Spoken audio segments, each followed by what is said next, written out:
Chris! Heath. Merry Christmas, Chris. You must hate that.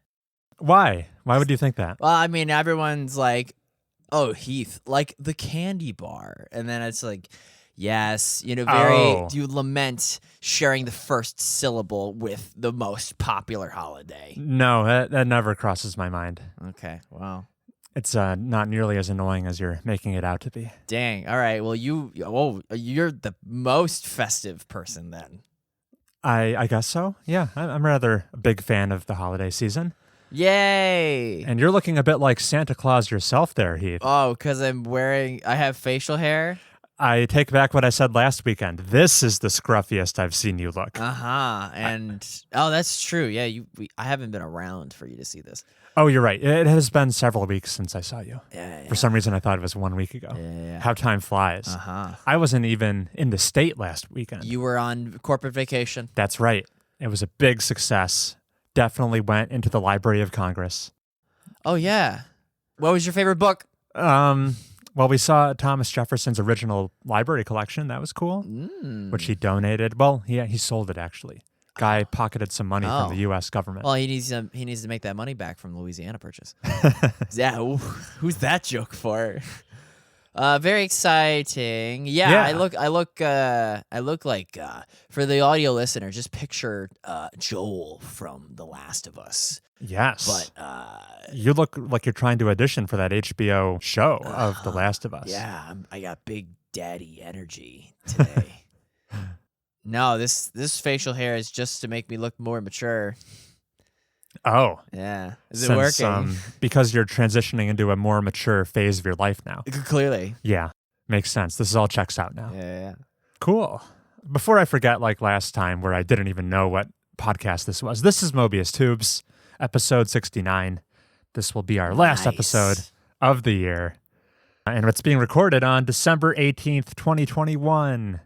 Another year in the record book. We were shooting for episode 75 by now, but I fell short of my yearly goals. I share the blame, and I definitely decreased our podcast output as well. I'll post the new schedule for 2022 on our dead Twitter account, just so that we can all reflect on it as a I have one question. Time capsule. Did you check off anything on the 2021 schedule? Was anything accomplished? I'm trying to.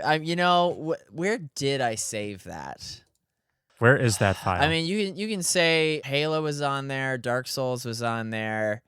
Both of those got sidestepped. Mass Effect was on there. I feel like it was on the old Creative Cloud that got purged when I switched for the company Creative Cloud. No worries. These things happen. Was Superliminal on there? That's the only thing I think I possibly played. I feel like that would have been a deep cut to include in the schedule. So we will never know because there's not enough of an archaeographical effort to dig it up. I'm sure we could just listen to the old episode who would do that? Where we discussed it in detail. No. I called you earlier today, Heath, and you told me you were playing a video game. Oh, yeah. Why don't you dive into that? Okay. Bailey and I have been getting into, and this was speared by the Christmas gift I'm going to bestow to Bailey's sister. Okay. Thinking that she might dig it, but I soon found that the difficulty ramp was like that of an American Ninja Warrior ramp. You were test driving a game for a gift idea. Correct. Interesting. Okay. It's none other than Dr. Kawashima's brain training for the Nintendo Switch. Oh, okay. You've been anticipating this game. Remember way back when I said, how come it's not coming to America? Yeah. How come it's only EU and Australia? But it's landed on our shores? No, I just bit the bullet and I bought like a PAL copy. I imported it? I think. Okay. And man, everyone listening to this has heard of Brain Age. Yes, the DS game series. Yes. Yeah. And the banging soundtrack it had. But brain training, also known in Japan as like Dr. Kawashima's brain training for adults, is a very Prilosec OTC version of Brain Age before it. Just a very Dr. Scholl's inserts. It's not as mirthful as its predecessor. Okay. It's more clinical. There's the regular exercises. The nice man's head is still floating all polygonal-like. Yeah. You test out your brain age, and boom, 80 years old. I think that's everybody's initial brain age. You think just across the board? Because they're just, I think it has to be because that sets the bar so high that like you have nowhere else to go but improve. And Bailey's digging it because she had it on DS. So this is Blast from the Past, which instantly, like, if you're trying to introduce video games to your significant other, just tap into that Tamagotchi golden tinted nostalgia portal. Sure. In the form of Brain Age. So she's right there with me. She loves her favorite part of the game is the tactile smack when you stamp today's date indicating that you trained. And Dr. Kawashima is like, oh, you trained for 3 days. You unlocked the finger minigame. Because the Joy-Con uses the IR sensor to have gestural, brain, tactile, kinesthetic, the stuff that wasn't possible for the DS game. So, like, there are new stuff. Now, for the uninitiated to Brain Age like myself, what do you mean? What's the bread and butter of this game? What is this Pokemon? What do you mean you haven't heard of Brain Age? No, I'm familiar, but I've never laid my hands on one. Never played them. You've seen the man's face. Is it a collection of minigames? Oh my God, you are a caveman. Is it like a crossword? Are you doing Sudoku? So this is Dr. Kawashima as seen in real life. I see you doing some addition. And you're literally just spelling out with your stylus that comes with the game. And he will tell you that game had to do with your prefrontal cortex. That game is good for memory conditioning. And the more you train, the more minigames you unlock. And then every week, guess what my brain age was after the first... I'm going to say you brought it down to 55. 59. Oh, very pretty good. close. Bailey, the other night... The tone of your voice makes me think she's more of a 70. No, she got 53. She beat me. Oh, she beat you. Yeah, I was very bitter about it. So I've been training furiously to try to beat her. It's funny. It gives you a breakdown of the 3 criteria that make up your brain age. Okay, It's like, tell me. It's like memory, comprehension, and then multitasking. I should look up the triangle, but prefrontal cortex, hand-eye coordination and stuff, and then memory. Let's just say that. And Bailey there's a power gap. She's great at memory when you give her like 2 minutes to scan a series of words or numbers, and then she can rattle them off. The best I've ever seen. She's just savant level. And then quick twitch processing power. She needs time to think. It can't happen fast. There's just a total like hole in the ozone on that side of the triangle. So whereas me, I'm just quickly as fast as I can doing the calculation 25, just bop bop bop. But then my memory is shot. Your stats are very asymmetrical. Yeah. That's interesting. It's fun to watch our progression. And brain training. It's going to end up on my top 10 list, partly because I played fewer than 10 games this year. Damn. So we'll address that. But very fun times. Not a few hours ago, I was doing Sudoku. I did Sudoku during my haircut. I brought the Switch to the haircut place. Really? And then my name was called. Then I threw the Switch into a pillowcase, held it in my lap as my hairs were trimmed into the Joel-esque look that you see before you. You see, bringing it back. I was imagining you in the barber's chair, still playing, with like hair clippings slowly accumulating on the screen. Oh, revolting! Yeah. I'm glad that's not the case. I would have had to cancel this podcast. Mm-hmm. Sweet, yeah. So do you think you will have an ongoing competition with Bailey lower your age? Oh yeah, Bailey is down to clown. She whipped out the game unsolicited while I was at work yesterday. Okay, she's invested. She's getting her stamps. She's using that stylus. She's trying to unlock the keyboard mini game where you play music. That trains some part of your brain. Will the game shame you if you miss a day? No.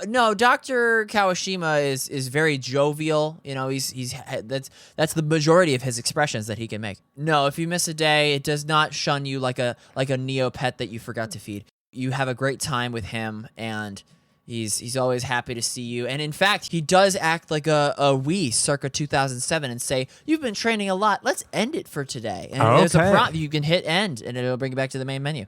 Don't want to fatigue your brain. No. Meanwhile, I'm just trying to cram all the training I can in one day to get my brain age down to 20 so I can unlock this most secretest mini game. But he tells you not to do that, to dole out your training every single day. So I've tried not to. Don't binge your brain, people. Sure. Yeah. If anything you take away from this episode, don't binge your brain. Yeah. It is not a replacement for Brain Age. Brain Age was a full-ass game that you could pay full price for and get a ton of fun games. This is neutered a little bit. There's a little section, like the training session, the addition of the rock, paper, scissors type IR sensor minigames does not make up for the lack other minigames that were on the DS version. Oh, okay. And then the quick play options. It's like, what was the Mario Party game that came out that was just a compilation of the 100 hottest tips and tricks on I the know internet? what you're referring to. Yeah. It's like Mario Superstars, maybe? Or no, what was the Mario Party game where it's like it only had 4 boards? Oh. Like what? That might have been the most recent mainline entry. Yeah, in fact. Yeah. And then it pales in comparison to Mario Party 8's 6 boards. Yeah, just much less feature rich. Kind of weird. You're right. You whip out the quick play on Dr. Kawashima's brain training for the Nintendo Switch, and you are greeted to only 6 quick play options, which are merely the rock, paper, scissors, like I told you, a fun bird counting game that Bailey and I played last night before we watched Spider-Man 2002. And then a box counting mini game, which is also very fun. So, well, I'm glad you're enjoying it. I'll mention brain training on the top 10, and so I will leave you. What was your thoughts? My thoughts of the game? Because you've never brain trained once. Sure. Yeah. This sounds a little too close to homework on the video game homework spectrum, but I'm certainly glad you and Bailey are enjoying it. Well, I never had a math course in college, so I'm so you're missing those halcyon days of calculus, BC Calc, yeah. Yeah. That's the only game I played in worth noting. Sure. No worries. I've been a gaming fiend lately. Just so many games. I feel like I'm Santa Claus climbing down the chimney with the whole sack full of the games I've been playing. The first one isn't even a game I've been playing, but I just felt like it belongs on this show maybe. So I consumed something video game adjacent, and that is a live stream? Netflix's Arcane. Surely you've heard of this. Yep. This is the animated series by Netflix based on League of Legends. Yeah. Well, no, technically it's based on Runeterra, right? Right. The world in which League of Legends is set. Yeah. Because Riot Games is like, no, forget League of Legends. It's too toxic. We're flash and burning it. To elaborate on that, the fact that it does have this connection to the video game League of Legends was an active turnoff for me for getting into this show. Oh, that made me less excited to watch. But then you heard how hype it was. It was, yeah. I am just as enamored with this show after having watched it as everyone else is. Mm-hmm. It is awesome. And it's most similar to Avatar: The Last Airbender. Because there's only 4 League of Legends characters in this whole show. There's a few more than that. 6. So Alexis and I, we watched it in virtually one sitting.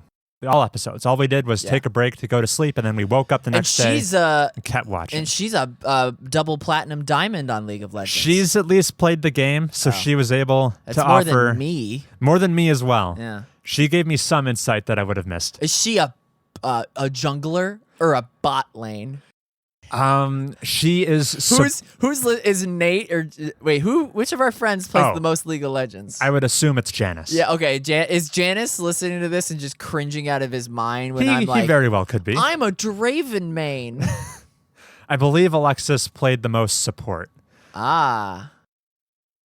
But back to Arcane. Does she rush the dragon? Let's try to name the dragon in League. I bet it's like it starts with an E. Anyway, Arcane. Yeah, Arcane. It's tackling themes of like a class divide, the haves and the have-nots, the conflict that arises. Great characterization. Honestly, the piece of entertainment it most reminded me of was Dishonored. And I don't think I'm crazy. I don't think I'm reaching way too far because Arcane animated by a French animation studio. Oh. Dishonored made by Arcane. Arcane. Wait, Arcane. Yeah. That's what I thought you were getting at.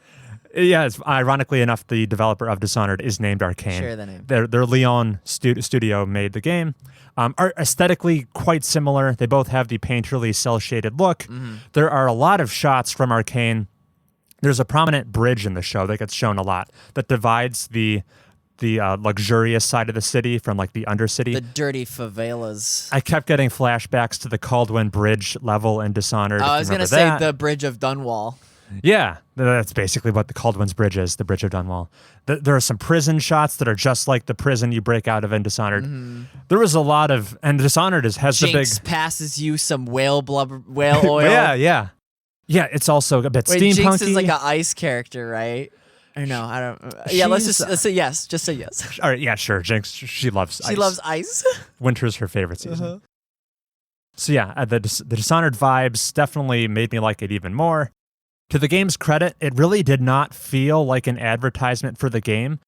As someone who has not played League of Legends, I could not differentiate which characters in the show were champions and which were original characters for the show. Everyone gets fleshed out. Everyone gets an equal screen time. It didn't feel like it was pandering to, oh, you're a big Vi fan. Look at that Master Chief. You're a big Echo fan. Well, this is just a bunch of Echo fan service for you. No, it didn't feel like that. Yeah. So yeah, I would recommend Arcane almost to anyone. What? Yeah, you don't need to be a fan of video games. I think you would like it even more if you don't know what League of Legends is. Oh. Because I feel like you go in with certain expectations that might not be delivered on if you're a big fan of the source material. Uh-huh. Where it's just a solid standalone show, in my opinion. Oh, wow. There's some great insert songs. Oh, KDA. Yeah, Riot does make some like great music videos, and I definitely felt that watching the show from their fictional KDA pop group. Yeah, production values were like off the charts. It felt like movie quality most of the time. Wow. Yeah, I could not be higher on this show. Wow. Yeah. And now you're queuing up for I am not touching League now. And you're opening up Runeterra packs. Now that Riot Games is making a few games that aren't League of Legends but take place in the universe. What is it, Project L? Project J? They've got a lot of projects in the oven. I might try one of those. I might play something by Riot that's not named League of Legends. Mm-hmm. But at the very least, I will be watching Arcane Season 2, which has been confirmed. Oh, wow. So, that's my aside. Arcane with a C. Yes, there's a C, which is the normal spelling, right? Yes. It's Arcane with a K that's wrong. Right. But Dishonored has infected our brains. Yeah. We think the K is normal. All right, cool. So I've been playing games as well, and I'll go from least to most exciting. Here's a franchise that when I first brought up to you on this show, you were like, what are you talking about? So I played another... Oh, SteamWorld. I played another SteamWorld game. Yeah, go on. Oh, yeah, you were like, hey, SteamWorld is free. You can get in on this iconic franchise. Uh-huh. Yeah. So SteamWorld Dig 2, the game I've been playing, was just randomly free on Steam a couple weeks back. So I was like, yeah, I'm going to hop on this. Part of the SteamWorld franchise. It's probably a Metroidvania game. That's the closest comparison. It's a Spelunky-like. Yeah, it's at least Metroidvania adjacent. You are a robot, and you dig down into the earth. You love the queen or you hate the queen? There are no queens in this game. Well, I thought it was SteamWorld Dig. That was part of SteamWorld Heist.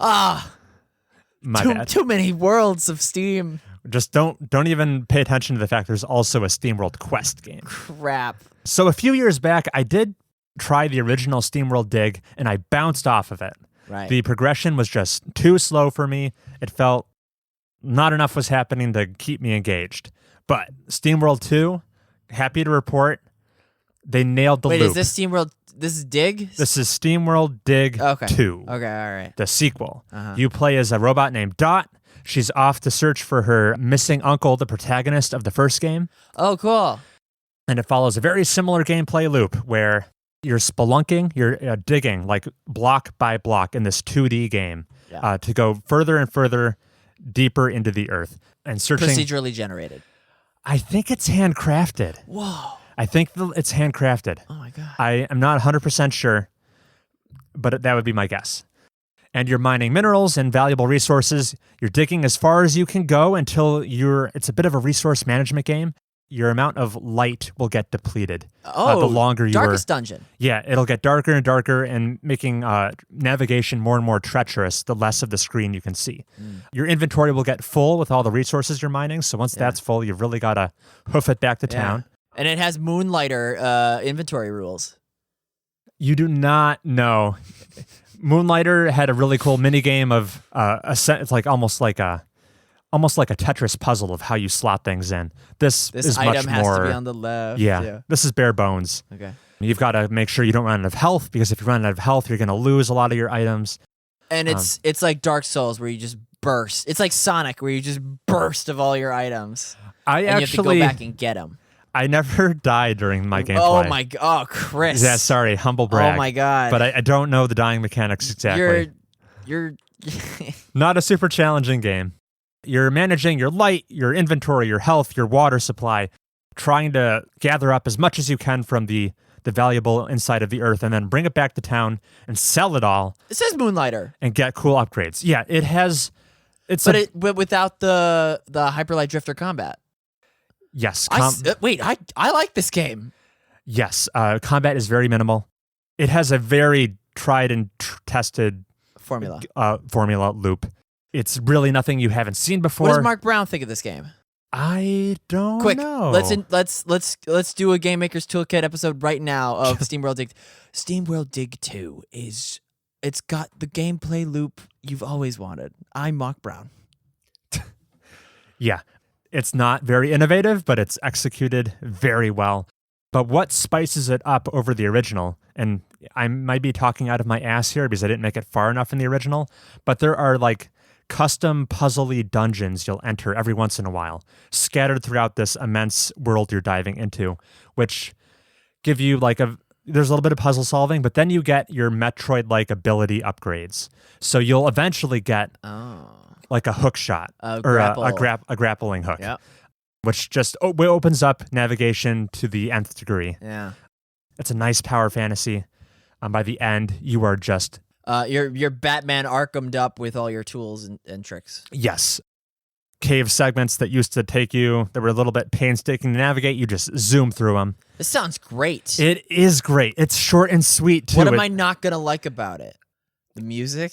The music is delightful. Was delightful, yeah. And I'm not loading it up on my Spotify playlist after the game is done, but I never muted it. Oh, what's up? I just thought of another game I played this year. Oh, okay. Maybe you can edit that top 10 list. Oh, what was I going to say? When is SteamWorld 3 coming out? Unsure. Above ground. I think there are future SteamWorld games coming. The most original part about the game is the fact that you can dig in any pattern you so choose, which I think if you're early on before you're upgraded up the wazoo, I think you could soft lock yourself if you really try. Straight down, eat all your food. I think you could conceivably make a cavern so wide and deep that you can't get back up it. Yeah. That's kind of cool. But it's cool that you eventually you come up with your own heuristics of, this pattern would be great in this section of the cavern because it'll let me have easy access to get back up. You develop your own little, the game never instructs you how to dig, but you kind of figure out your own desired digging patterns that you repeat over and over. I dug that part of it. It felt a little more personal than, because the environment... It's a little more cerebral than Terraria. Perhaps, speaking as someone who hasn't played Terraria. Oh, sorry. Noita. I haven't played Noita either. Wow, what, do you like games? Have you played either of those? I played Dr. Kawashima's Brain Training. Sure. Directly comparable. But yeah, it's fun when you traverse back through something you've already dug through and you're like, oh yeah, I kind of personalized this section of the cave. So the game can feel a little bit more personal. Okay. And that's SteamWorld Dig 2. It's over and done before you're fatigued, at least it was for me. And I have very few criticisms of it. For such a simple gameplay loop, it'll throw in enough surprises in the little mini dungeons that it constantly felt fresh. I'm glowing on it. I should try this. I think you should. Yeah. Starting with SteamWorld Origins. Where do you start in this franchise? Honestly, just start with SteamWorld Dig 2. Okay. Skip the first. The first one is the same game. I just don't think the dopamine rush is as potent and consistent. Okay. Slower paced. Uh-huh. All right. That was SteamWorld Dig 2. What else have I been playing? Oh, I just keep playing Halo Infinite. Hey! Which is now officially launched. The game is out in its entirety. Mm-hmm. I have not touched the campaign. I have not paid for that. But I am back every single day playing those multiplayer matches.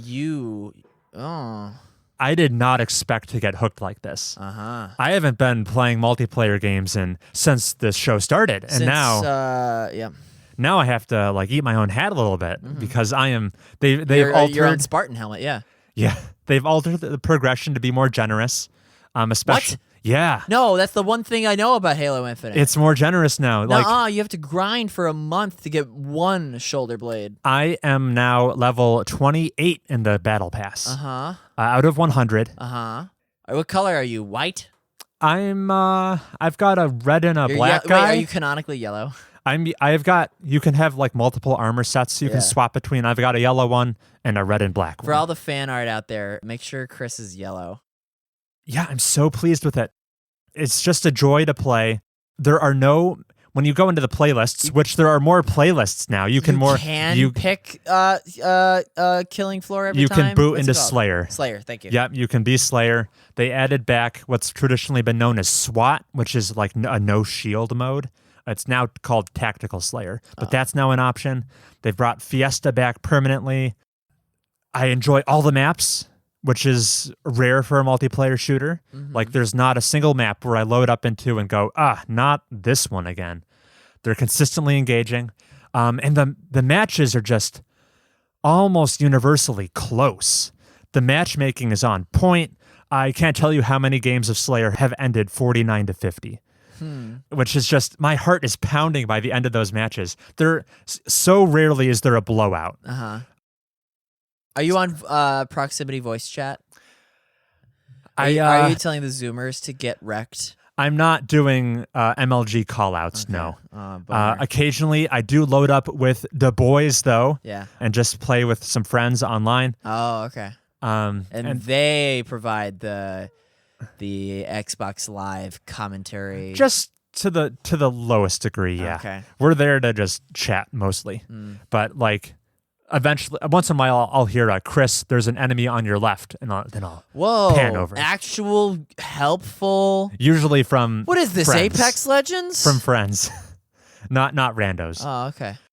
I have done my placement matches to get ranked. I am a Platinum 2. Yeah. Which is, I believe the tiers go bronze, silver, gold, platinum, which is where I'm at. And then there's the diamonds and the onyxes. And that's when you get your Gamer Fuel sponsorship, your Red Bull. Yeah, that's when Steve Downs comes to your house and shakes your hand. Who's Steve Downs? He's the voice of Master Chief. Oh, oddball. Yeah. How much oddball did you play? Is there still plastic wrap on this monitor? I'll take it off then. I'll gladly do it. What? So that now you can get all your scratches on it. What's wrong with plastic wrap on the monitor? Oh my gosh, dude. How long have you had this? How long has this monitor been? That was a in your birthday possession? present, like this year. So this monitor has had the plastic wrap on it for months. Yeah. Who are you?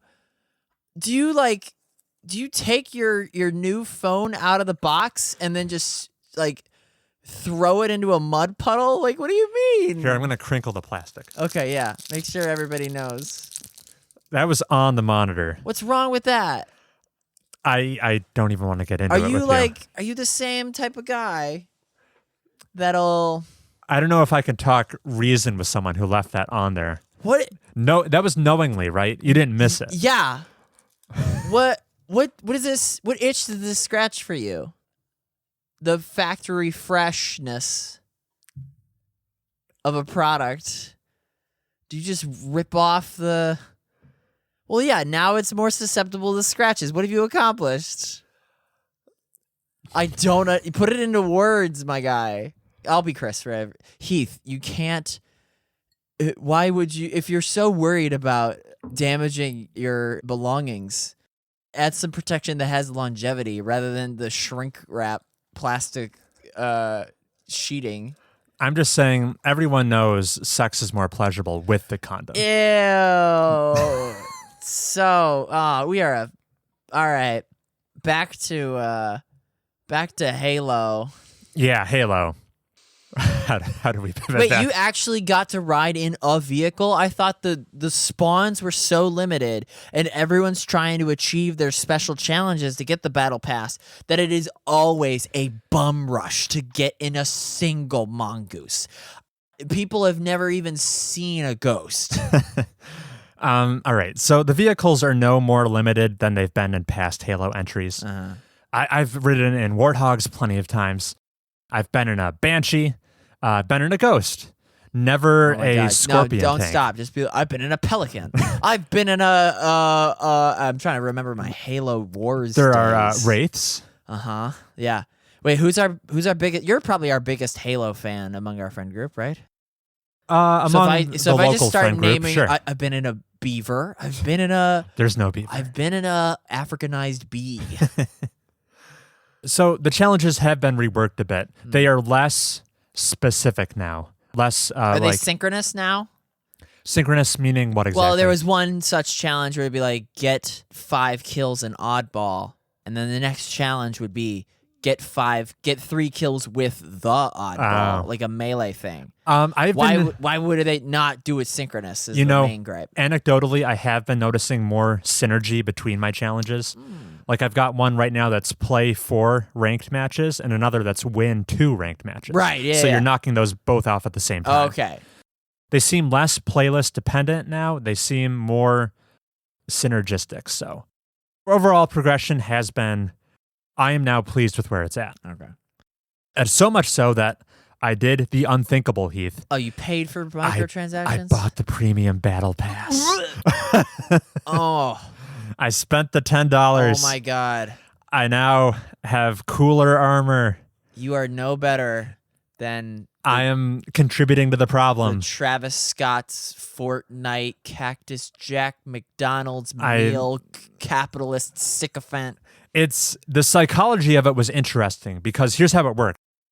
You're constantly leveling up your battle pass whether or not you've paid for it. Right. But the deeper in you get, the more stuff you see that you've quote unquote earned already, but you just don't have access to until you pay the premium $10.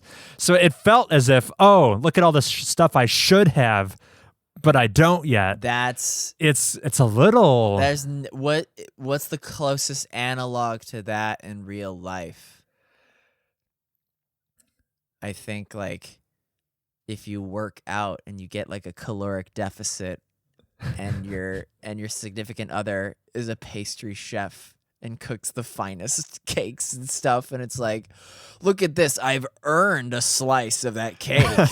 And then you just bite the bullet. Yeah, and you dine in. I was aware of what was going on as it was happening, but they still got me with that. It was not my proudest moment, but wow. For the amount of enjoyment I am deriving from playing the game, I feel like they probably deserve the $10 from me. They've Have you earned played it. more Halo Infinite than a Fortnite in your lifetime now? Oh yeah. Is this your? I'm up to 24 hours of in-game playtime. Granted, it's not a battle royale. There's no battle royale mode. And the cherry on top is whenever I do get to it, the campaign is evidently great. So I'm looking forward to trying that. Master Chief is back, and he has to finish the. All right, I was I was gonna make the same joke again. Great. Yeah. You're playing with a controller, right? Not keyboard and mouse? That was a bit of a dilemma for me because I playing know on exactly why. playing on PC, I have access to both. And there's a cool little like weapons training mode that I decided the only way to decide for sure is to put it to the test. They give you a score based on this like timed weapons drill you do. So I repeatedly tried out controller versus keyboard and mouse performance. And I've come to the conclusion that all my Halo muscle memory is in the controller. I was outperforming keyboard and mouse with the controller. And probably aim assist plays a factor in there as well. Yeah.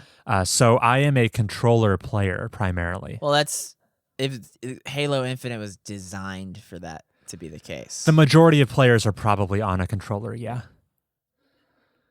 Cool. You should queue up with me sometime. I'll show you the ropes. I would be the most team killing. I've never played a Halo. I feel like there's a lot of people in that boat, considering this is the first time Halo's a free-to-play game. Right. So if there was ever a time to at least dip your toes in and try it, maybe now. Guys, I got this hammer. I'm gonna hit him with the hammer. You can go through that lovely tutorial. All right, and that brings me to the final game I've been playing. Let's just transition into it.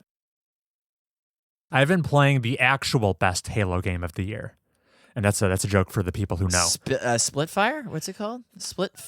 Oh yeah, I know what you're talking about. Yeah, what's that one called? It's the indie Splitgate. Splitgate, yeah. It's the indie Halo Portal game. Right, Halo with portals. That seems like the skill ceiling would be infinitely high. Esports, yeah. But that's not what I've been playing. Oh. I've been playing Outer Wilds DLC. Oh yeah. I've played and completed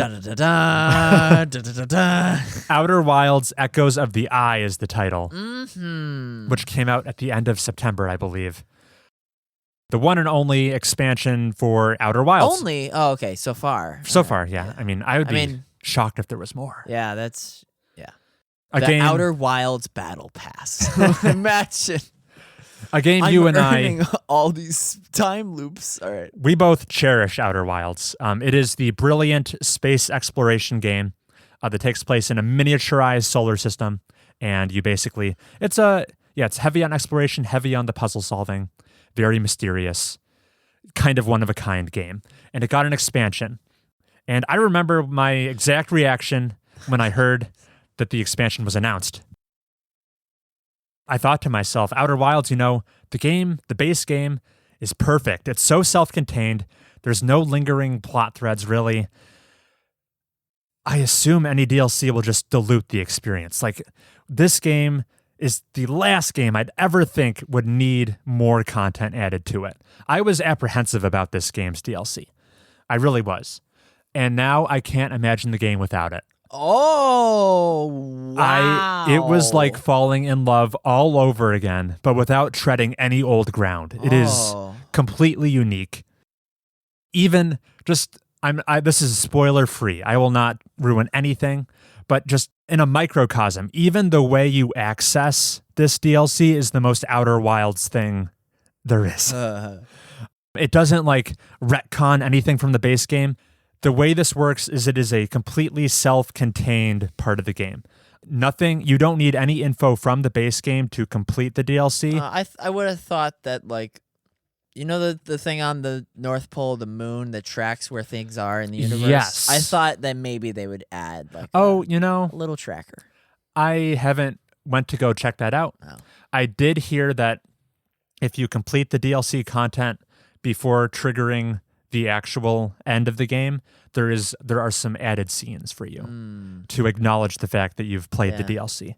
So that is the quantum moon make a cameo in the DLC, just floating around. I mean, you might see it once in a while. Yeah. I hate, dude, that Quantum Moon mocks me. Yeah, so the couple ended scenes right before the credits are the only interaction the DLC has with the base game, really. Wow. It's pretty self-contained, which is really the only way I feel like if it was more integrated, I feel like that risks ruining the balance of the base game. So I'm happy with how they handled that. As far... You'd have to... you'd have... Black holes and okay, how about I do this? You'd have to contend with plot holes as well as black holes. Nice. God. All right. No, that was good. Echoes of the Elusive Age. What's this DLC Echoes called? of the Eye. I just name dropped Dragon Quest. I'm treading carefully here. I don't want to give anything away. Yeah. How did you like the Jenga minigame? Just how's the combat in Outer Wilds DLC? It's visceral. Yeah. So, in the base game, you visit a whole bunch of wholly unique planets. There's essentially a new location you go to that's somewhere in the solar system. Yeah. And it's utterly unlike anything you've seen in the base game. Modern day. Tonally, the location's totally different.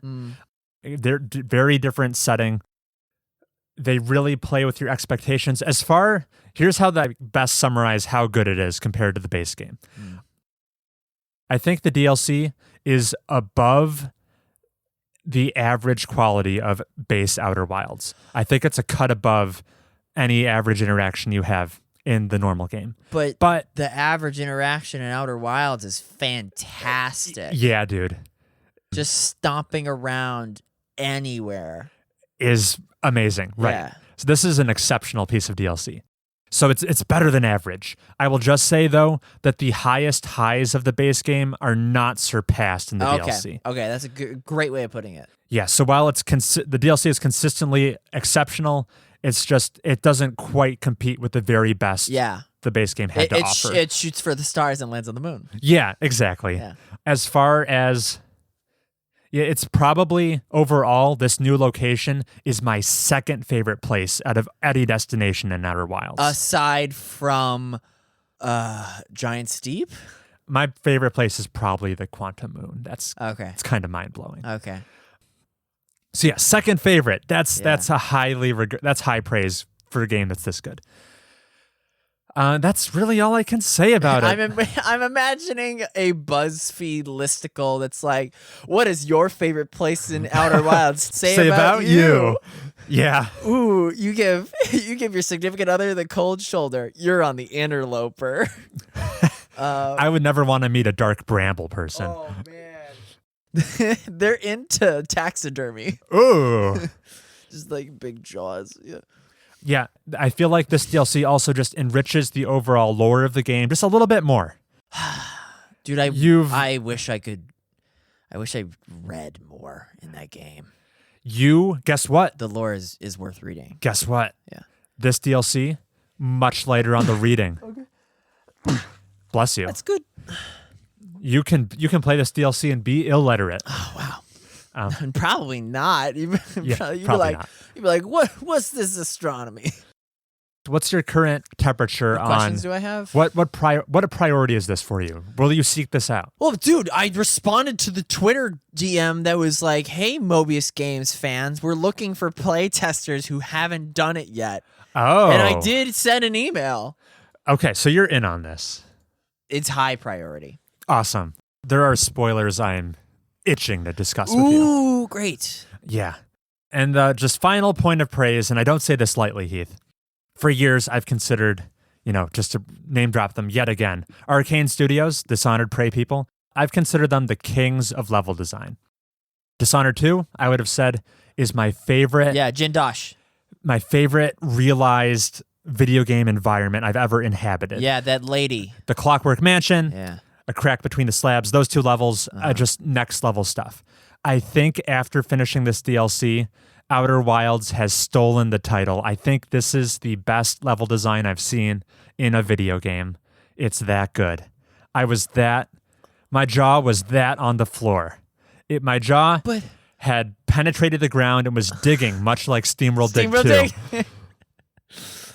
But a masquerade ball. This is... But Jindosh staircase guards...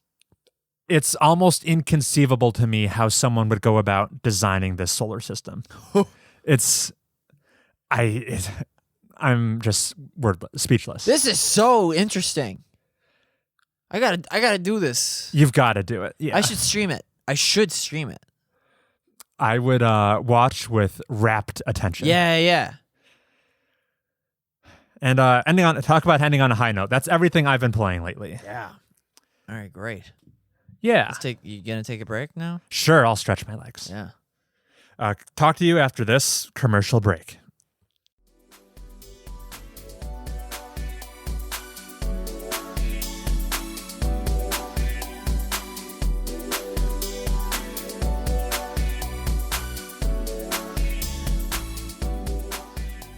And we're back. Because we need to be back now, because we have lots to talk about. We sure do.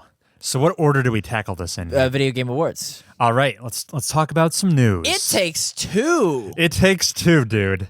I poo-pooed it. This was the first year, Heath, where I'm starting to feel like I might be out of touch. No, it's the kids who are wrong. It's the kids who are wrong. Yeah. They loved it. They Disco Elysiumed it. It won a lot of awards. It sure did. F the Oscars. It took home the big prize. You know, partially, I shouldn't be that surprised. It had a quite impressive Metacritic rating. It's like 89, 90, somewhere around there. People loved it. I think because I predicted it would win 3 awards. Wow. But I just wasn't high enough on it, partially because one of the main gaming podcasts I listened to, they universally hated it. I think that colored my perception. Yeah. They talked about how it maybe portrays relationships in a very simplistic manner. And I read an article, and what? Has some really wildly clashing tones where it doesn't know if it wants to be a game for children or just a marital affair. Or like a very adult game. The humor is very hit or miss. The book is just the book of love is egregious no matter where he shows up.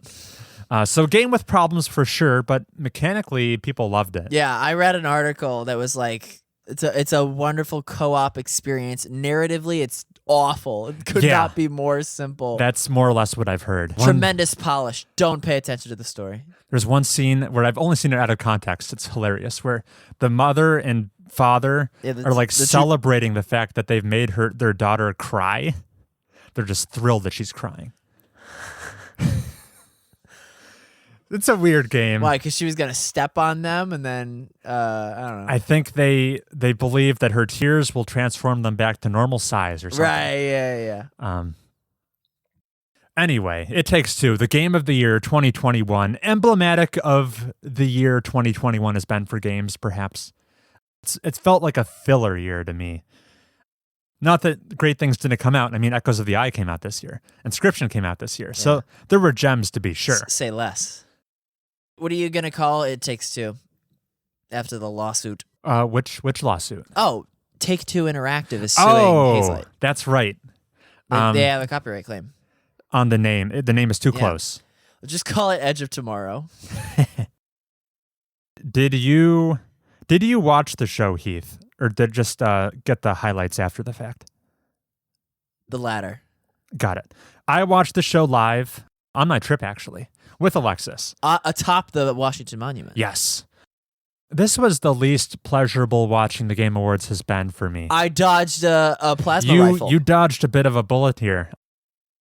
Oh boy. I dodged a needler needle. It felt, this was maybe this is just me, but I felt the least celebratory it's ever felt and the most corporate. I just felt, it felt very ad heavy. And it's always been ad heavy, but particularly this year. Partially what may be bleeding into my perception was just the fact that award after award just went to games that I did not think deserved it. What was the most baffling to me was best art direction. Deathloop won that. Oh, yeah. Over like the crazy looking Escape. game. Yeah. Kenna, Ratchet and Clank, which is like the best looking game ever. It's the best looking game so far, yeah. Yeah. Psychonauts 2, which is just like doing something totally different with its aesthetic. Deathloop won. Deathloop was the least likely to win, in my opinion. So yeah, I feel out of touch with the kids. Yeah, I dislike the show mainly because it made me very aware of my mortality. I was just happy that Microsoft Flight Simulator did not win Best Strategy Simulation. That was a win. Let's see. Any other awards worth calling out? Did It Takes Two also win Best Family Game? It did. Yeah. It beat Nintendo at its own category. Yeah. I was surprised Maggie Robertson won Best Performance as Lady Dimitrescu. She won that. I did not see that coming. Even though I predicted incorrectly, it did warm my heart to see Nier Replicant win Best Music. Nier Replicant version 1, 2, 4, yeah, blah, blah, blah. the remaster. Yeah. That was very deserving. I just didn't think enough people would have played it. And I don't know if it's even worth saying, but yeah, I won the competition this year. Again. It was, I think I won by, let's see. I had 1, 2, 3, 4, 5, 6, 7, 8, 9, 10. I had 11 correct predictions, and Heath had 1, 2, 3, 4, 5, 6, 7, 8 correct predictions. Okay, that's not terrible. It's not a blowout. Yeah. But the streak is still alive. This isn't a Halo Infinite Slayer match. Right. Well, wait, it's it would closer be. to being it would a be. Halo. It's a simple match. Because it was I tight. would have liked it to be. Yeah, so that okay. So that was the awards themselves. Should we discuss any announcements at the show? Did you hear any announcements? I can tell you the two things that made me audibly make a sound upon seeing them. One was Alan Wake 2 got announced. Yeah. From Remedy, makers of Control and Quantum Break. Alan Wake came out more than 10 years ago, so the sequel has been long anticipated. And they said it's going to be a bit of a genre change, so not as actiony, more on the survival horror end of the spectrum. Excellent. Which I think is a positive thing. Yeah. We know very little besides that. Less arcadey. Yeah. Yeah, more realistic. So yeah, that's pretty cool. Yeah. And the other thing that audibly made a noise and then a bit of a whimper afterwards. One time during the show, the Atlas logo came up, followed by the Persona logo. Do you know what I'm going to talk about? I think so. So it turns out the big news from Persona was just that one of the fighting games is getting ported to PC and I think PlayStation 4. Is it Ultimax? Yeah, it's Arena Ultimax. Yeah. So that's it. I thought we were going to get a Persona 5 port maybe. To what? It's already on the systems you care about. It's not on PC. Oh. That's where I need it. Give me Royal. But yeah, those were the two things that elicited a response from me. Uh-huh. Oh, this would be up your alley. David Cage is back. Star Wars Eclipse. Yeah. How do you feel about that IP and studio matchup? I'm just going to regurgitate all the memes where it's like, well, if this were early David Cage and he wasn't shackled by a dozen writers that helped him turn Detroit Become Human into a smash interactive hit, if this was early David Cage, it would use, do you know the Twi'leks in Star Wars that are basically like the stripper alien? Oh, okay. You know, that David Cage would find a way to perv that up. Sure. At some cantina. And then female player character needing to be saved by a big man, fall in love, force sensitive sex, like the way North just falls for you in Detroit Become Human. Oh, yeah. I think as far as the IP developer matchup, strong. This is going to be neato. Sure. Depending on how much Disney just forces the Star Wars to go a certain way. I'm excited because, what's their name? Quantic Dream. Yeah. They're so narrative focused. I'm excited at the prospect of playing a Star Wars game where you don't swing a lightsaber. I think that sounds cool. To explore the universe from a different perspective. Uh-huh. Because they're not going to put in a combat system, right? It'll be QuickTime. Yeah, there will almost certainly be QuickTime It'll be events. mash to the no. lightsabers will clash. I don't want that. And you'll have to mash to push them back. Don't give me that, David Cage. But it's part of the formula. No, I want a new formula. deviate, improvise. Well, yeah, you'll get 6 uninterrupted hours of Jedi mind trick, like philosophical discussion. Or at the very least, the characters that you want to have, that you want to like you. The Quantic Dreams I've played, which are just Heavy Rain and Detroit Become Human. The good ones, yeah. They bounce around between a lot of different perspectives. So at the very least, I want to see a lot of perspectives that aren't Jedis. Maybe one of them can be a Jedi. You'll have like, not the rogue, because the rogue will be your buddy. You'll have the clone trooper. I'm trying not to just copy exactly what it is. Maybe you'll have like just like the poor farmer who is good at repairing droids. I don't know.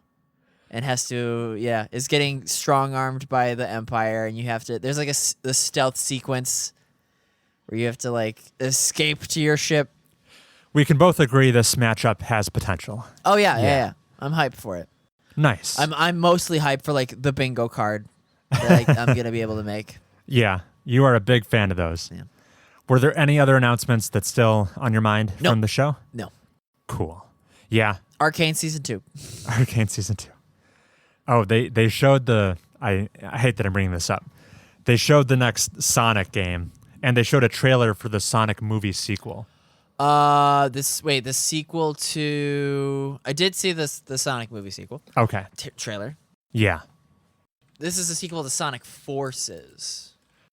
The video game? The next game. It's not a Sonic Mania. It's not a Sonic Mania sequel. No. This is coming from Sonic Team, which is what you don't want. Right.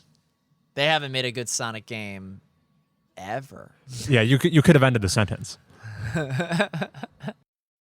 So, looking forward to Next Game Awards, in which Breath of the Wild 2 will take on Game of the Year. It'll go up against Elden Ring. And stay tuned. Yeah, literally, yeah. All right, that's enough Game Awards talk. We wrapped that up. Yeah, we wrapped it up. Speaking of wrapping things up, how about we wrap up our fantasy draft? Yes.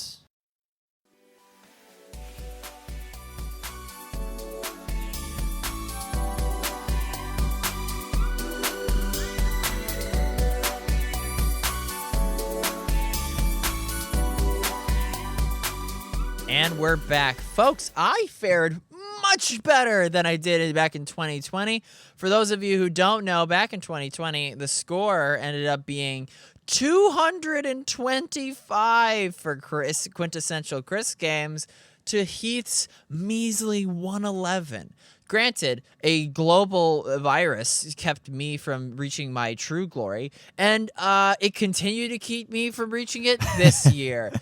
Quintessential Chris Games took home a healthy 178 and I did improve, a 113 for Heath.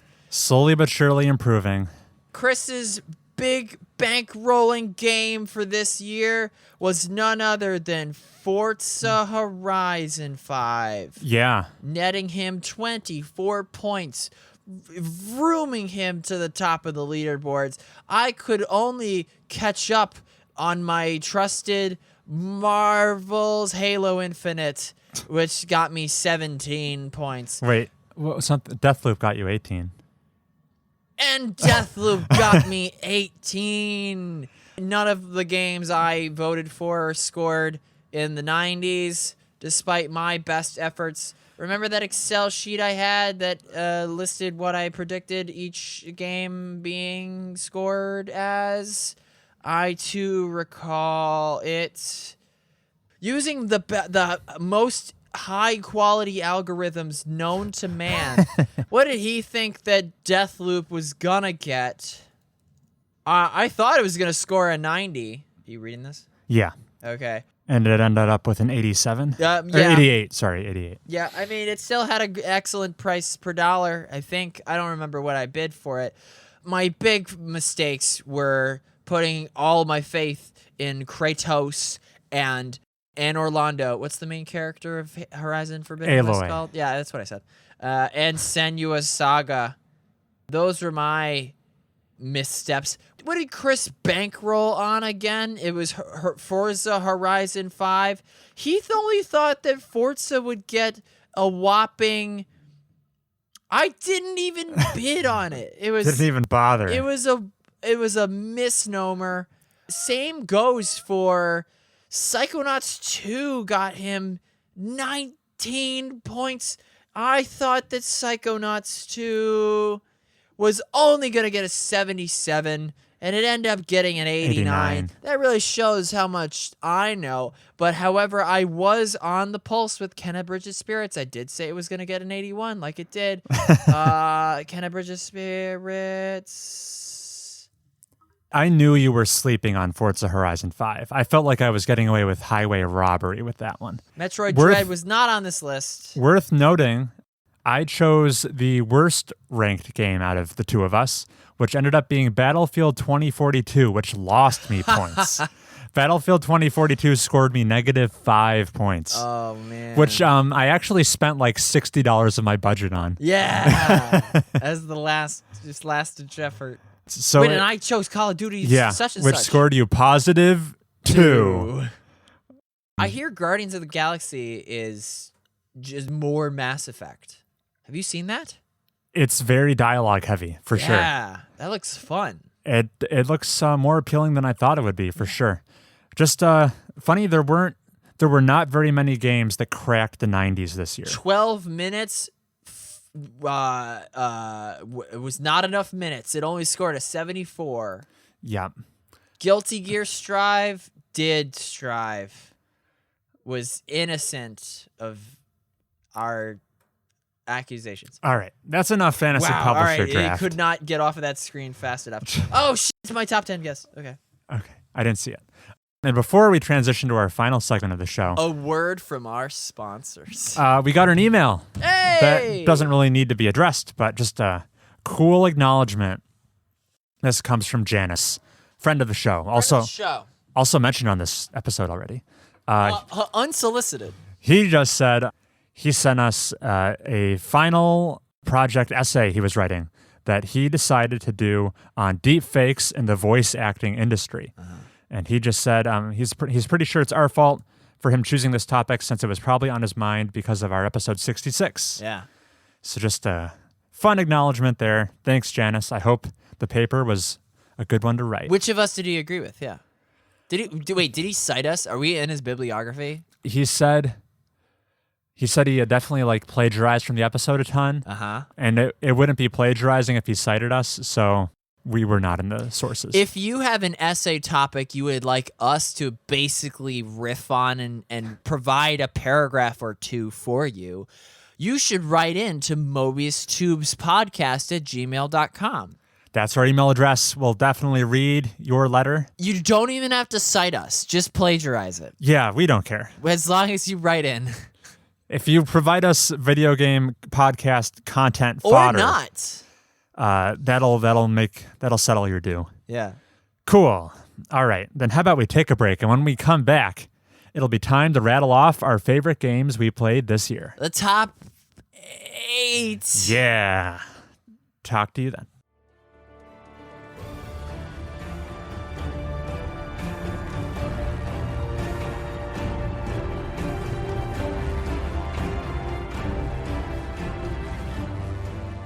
And we're back. It's the end of the year. This is our 4th time doing this. Lots of lessons learned, in fact. Oh, yeah? What lessons did you learn this year? Which of the games... some of the games on my list existed when we first did this. Probably. Some of mine far predate this podcast. Yeah. It sounded like you had a year that was trending downward, and I did too. I was having a real rough year as far as this list goes until very recently, where I rallied right at the end. Yeah, and played some good stuff. We tend to rally right at the end.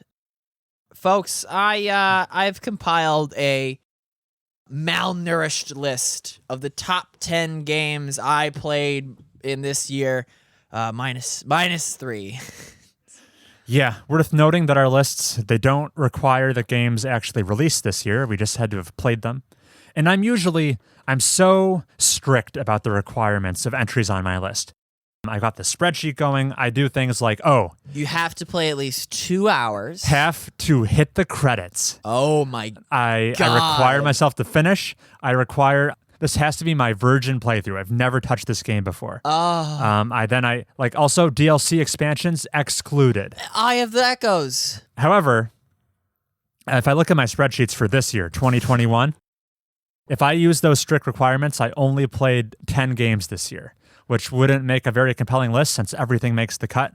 So I have thrown away all requirements. DLC, it's on the list. Yeah. Games I've played before, bring them on back. Yeah. So anything goes. I've let my hair down this year. Well, don't worry, because we'll have so much time in 2022. Trust me, this schedule is going to be beefy. Sure. It's going to be a big year for games. And you can trust me, for I played all those games in 2021. So are you missing a 9 and 10 on your list? No, I have 10. There's a power gap between 10 and 9 Got and it. 6. Okay. Do you want me to lead or should you? I'll lead. All right. What's your number 10 game you played this year? Heath? Number 10 was Myst. Oh, MYST. MYST on the Oculus. And VR. I put it at number 10 because it's among the 7 games I played this year. Yeah. And it made me ill.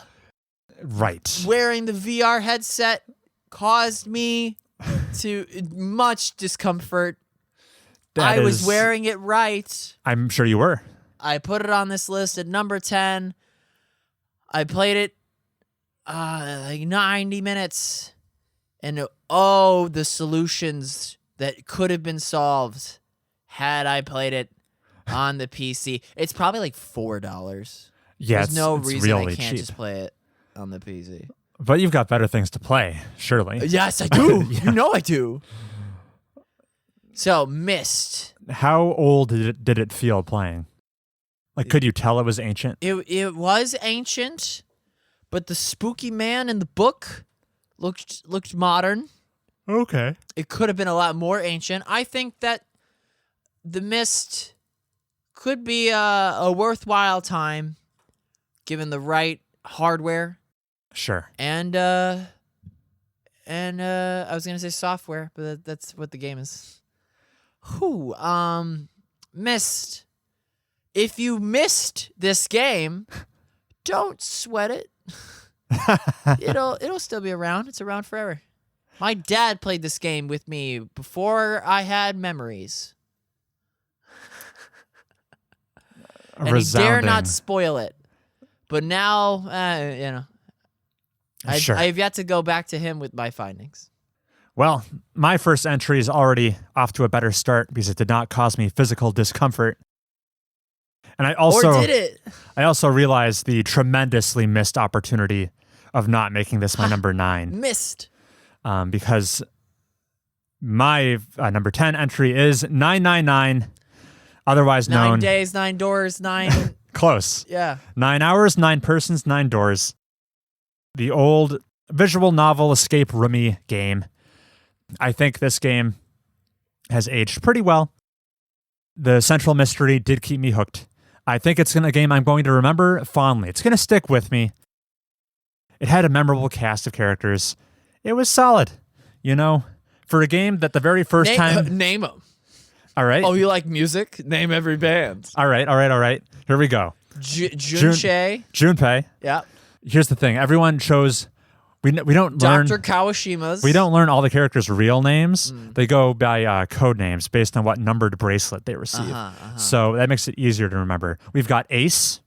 We've got Snake. We've got Santa. We've got Clover. We've got Junpei, June, Seven, Claude, Lotus, and the Ninth Man. Ooh, there's the cast. All right. Oh, and Zero.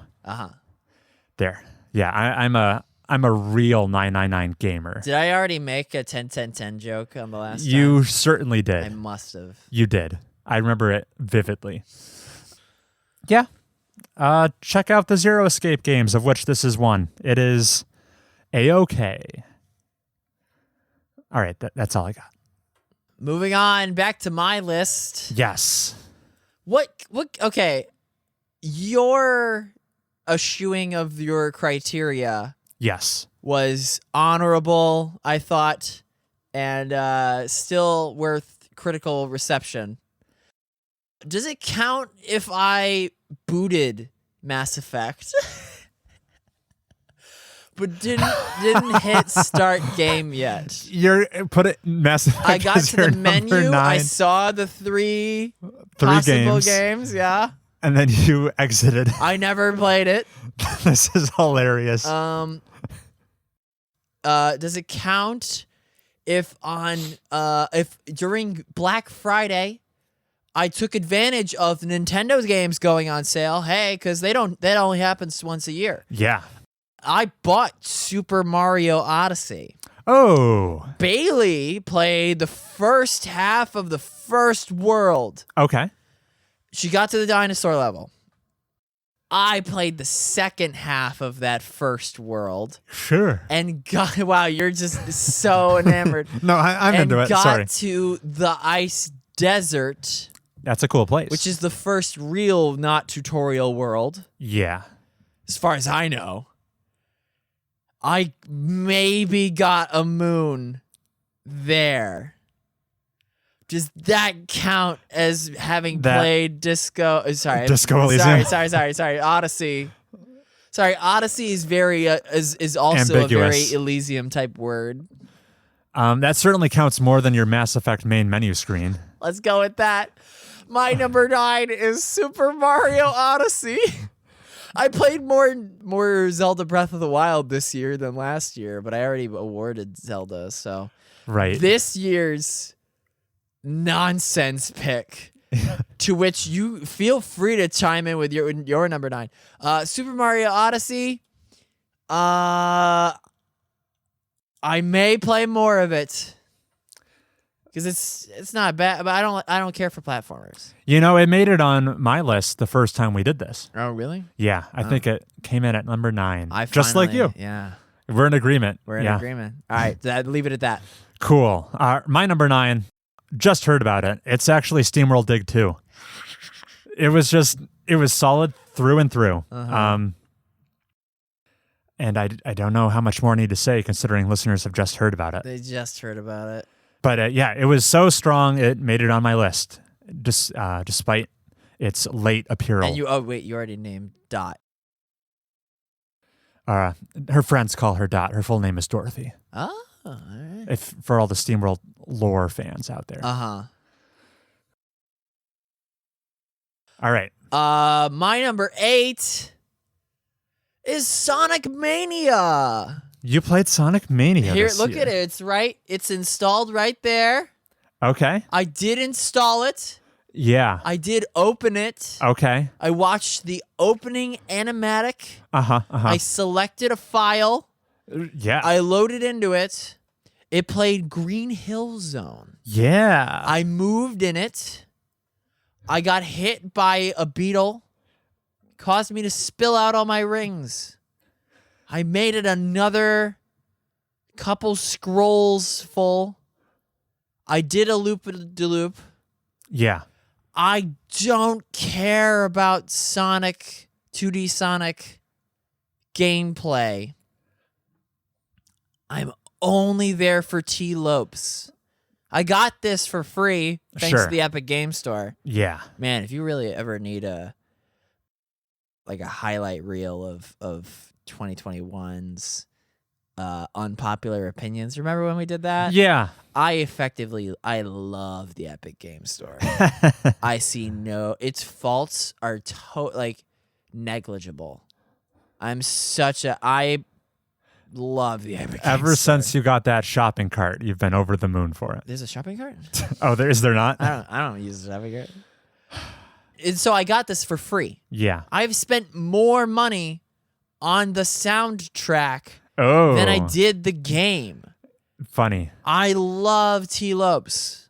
Sure. I will be driving from that city to that city, dozing. And I'll be like, what is there to wake me up? I know. And I'll put on the Sonic Mania soundtrack. And popular internet culture icons I know reacting to, why is it? Oh, this sounds so good. This sounds so good. Why is this so good? And that'll hold my attention long enough to reach my destination awake. Well, that's key. I'm glad it's there for you for that, because then I'd be without a co-host. How far did you make it in Sonic Mania? I've thought about the game. Yeah. Okay. That's my number 8. Yeah. Man, this segment has taken a hit, hasn't it? What do you mean, Chris? Yeah. Your first 3. I played it. I played it. You played Green Hill Zone. Okay. A full refrain. Excellent. Well, much to your chagrin, my number 8 coming in is it's Hitman. Hitman 2016, the first rebooted one, which we talked about quite a bit early in the year. Super Bunny Hop approves. Yes, very George approved. Stamp of approval, really. Yeah, I mean, this is on my short list with Outer Wilds and Dishonored as far as best level design, especially Paris. The racing track. That's in the sequel. I haven't really played that yet. The Miami racing track. Yes, you did. I've touched it, but you haven't played Hitman 3 yet? I have not played 3. Oh. I barely touched 2. I primarily played 1 this year. Oh, what, that was this year? Yeah. Oh. Early in the year. Wait, I did that too. I was hopping around Paris, Sapienza, and Hokkaido at the hospital. What, did you skip? There's a Colorado. The fashion show? That's in Paris. Oh. There's also a Colorado level, but it's a bit weaker. There's 2 others as well. Marrakesh, I believe. Anyway, great levels. They're so intricate. These games just feel classy. Like you feel like you enter them as Agent 47, this stone cold professional, full suit attire. And you exit them as racetrack mascot or chef or or massage therapist. Yeah. Just the whole vibe, the presentation of this game is just, it feels so clean, so confident. Like this feels like the idea of Hitman fully realized as the developer intended. And I was shocked at how much I enjoyed replaying these levels and kind of, not to it's a bit of an exaggeration, but earning some level of mastery over the clockwork level design, memorizing it, knowing where I needed to be exactly at what time, finding all the Easter eggs, because these levels are jam-packed with secrets. Some of them goofy, some of them tremendously helpful at accomplishing your assassination. It is, I never realized how much content there could be in just one level. These are some of the densest games I've played, because the first game at least was released episodically, so each nugget, each level needed to last the audience potentially months at a time, which is where this content density came from, and I grew to appreciate as I binged them all over the course of a few months. Hitman's pretty cool. I will be playing the sequels. Yeah, are you just waiting for another graphics card? Another graphics card. I'm before Hitman 3 for sure. I'll probably play Hitman 2 on my current setup. I just needed a breather because I played it for 50 hours this year. This is unthinkable. That's roughly spending 8 or 9 hours per level. Yeah. Which goes to show just how much there's to see and do in each of these locations. Yeah, but then I rinse and repeat so much. There's some repetition that I kind of grew to appreciate. Yeah, we know it's well documented that Hitman is not your jam. But for this year at least, it was my jam, and that's why it was number 8 on my list. Throwing it back over to you, Heath. My number 7? You're number 7. I'm gonna abstain from number 7. What? Your turn. Why was there 10, 9, 8, but no number 7? Because I only played 2 seconds of those 8 and 9, and 10 gave me a migraine. Is there a 1 number? 1 through 6 I liked. Okay. Is 7 just a blank? Yeah, 7 is dividing by 0. Got it. All right. Well, my number 7 is, I think it was the first game I talked about this year. It was Ori and the Blind Forest. Yay! The Metroidvania game. Uh-huh. From Microsoft Studios. Yeah. Published by Microsoft anyway. Little wispy guy. Yeah, the wispy guy. and it's set in the forest. This was your favorite platformer? I'm trying to think how hyperbolic I want to be here while still telling the truth. Oh. It's definitely the best scrolling. It's the most pleasurable movement in a Metroidvania game has ever been for me. Yes. It felt better than Hollow Knight. Yep. It feels better than the hook shot in SteamWorld Dig 2. Ori is just a pleasure to navigate around the screen. Yeah. With his little bash, his like slowing time bashing off of objects, and his double jumping, his dashing. Oh my goodness, man.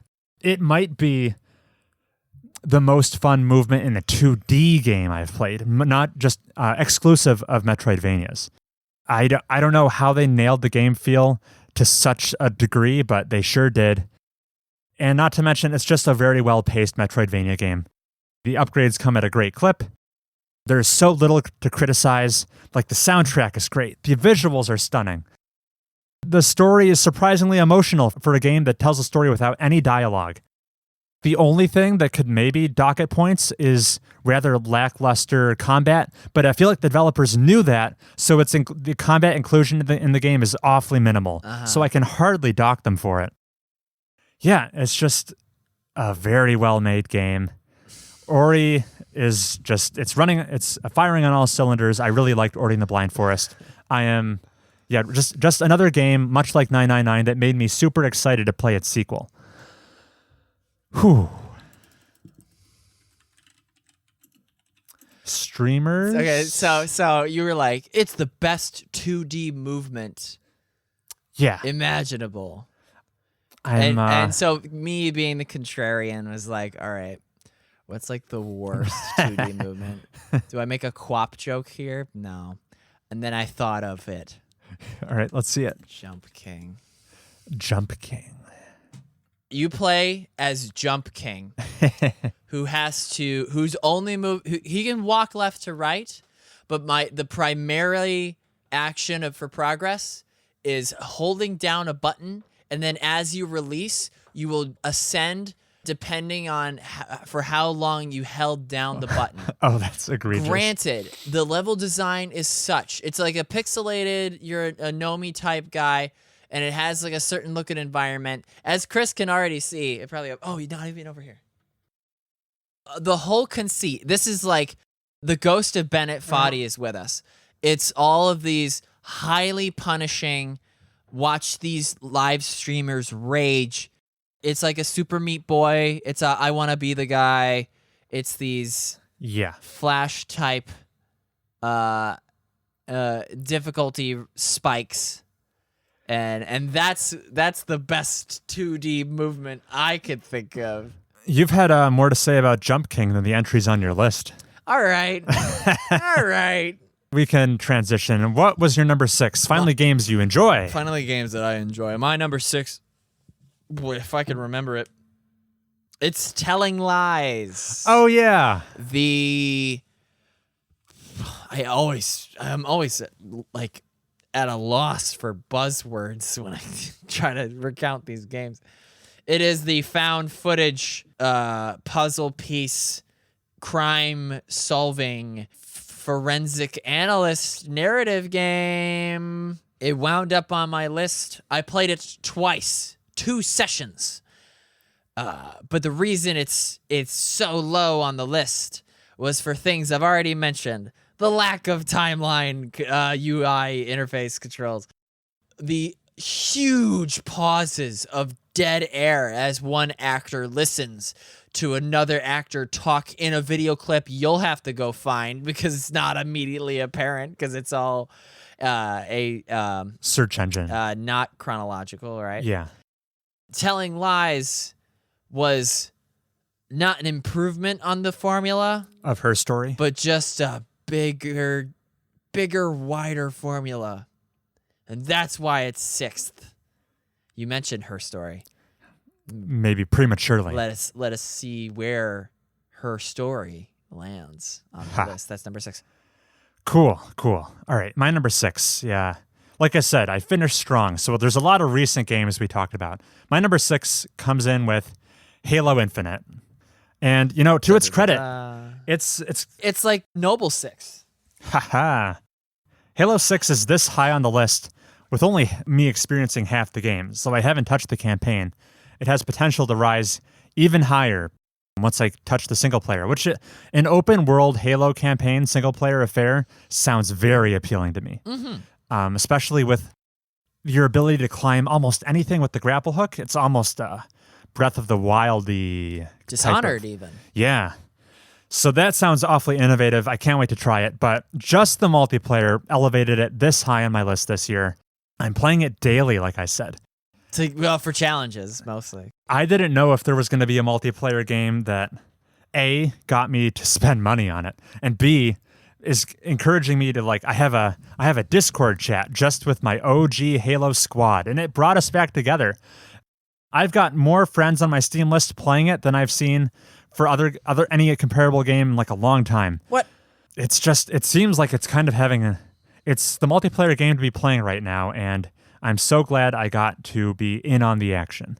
What? You made a face. No, I'm also,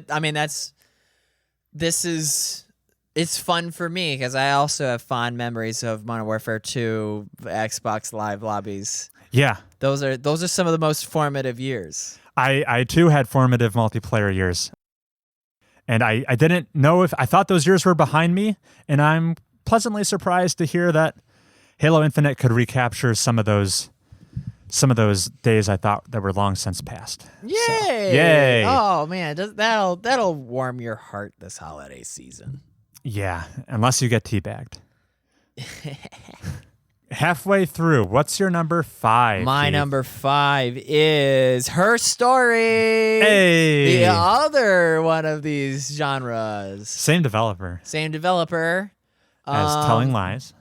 This one, I don't know anybody who worked on Her Story. I did know somebody who worked on Telling Lies. But the reason that Her Story is a cut above Telling Lies is because it is just as good execution on the theme of figuring out the truth with a lot less dead air and a lot more focus. Sure. From what I was awake to see, it was captivating to figure out the name changes and who actually was at the party that night. Yeah. And solving the mystery. Actually, no, it's still kind of a mystery to me. But Because I fell asleep. Because I fell asleep, as we all know. Did enjoy it enough for it to be on not in the upside down part of my list. I would love to see more of these types of games with all the fun that can be had from user-generated content. No, would that work? I don't think that would work. Not quite. I haven't fleshed that out yet. Her Story, number 5. Sure. That's a good pick. All right, my number 5. Maybe a little lower than you might have anticipated. This is where I'm slotting 13 Sentinels, Aegis Rim. Oh! It's number 5. That's my most anticipated game of next year. I mean, contrary to your list, and you put it in the Aegis trash bin. All 10 games on my list I really like. Okay. So the fact that it's number 5 is supposed to be high praise. There just wasn't enough Sentinels. If it had been 16 Sentinels, then maybe. Yeah, then we'd be talking. I kid you not. I listen to this game's soundtrack every single day, especially if I'm at work. It is a banger. Yeah, because it's all the techno. Yeah, it's really pleasing to me. Yeah. It's got a really cool identity to it. Very core. There's a lot of core vibes, yeah. Very near. You're saying words I like. Buzzwords. That's all I'm good for is buzzwords. Yeah. Obviously, this was a visual novelty, heavy narrative experience. Time jumping. Oh, yeah. Heavy on the sci-fi tropes. And for such a game, with such a robust cast, with a bunch of hard-to-remember Japanese names, I can still name Junpei. you...